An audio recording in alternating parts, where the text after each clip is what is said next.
তো গাইস এখন বাজে সকাল 8টা আর এইমাত্র আমি ঘুম থেকে উঠলাম। তো কালকে তো আমার মাধ্যমিক এক্সাম কমপ্লিট হয়ে গেছে। তো আজকে থেকে আমি রেগুলার ইউটিউবে ব্লগ আপলোড করব।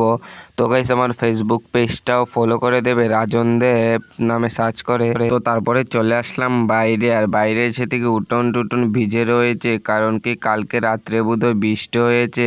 আর এখন রুদ্রও উঠে গেছে চারিদিকে, আর আকাশটা দেখতেও সুন্দর লাগছে। তারপরে মুখ টুক একটু ধুয়ে নিয়ে চুক টুক মুছে নিলাম।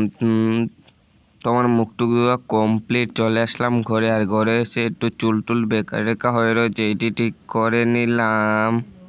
তো তারপরে চলে আসলাম রান্নাঘরে। তো আজকে কুকিজ দিয়ে সকালে চাটা খেয়ে নিলাম। আমার চা খাওয়া দাওয়া কমপ্লিট আর চলে আসলাম তারপরে ঘরে।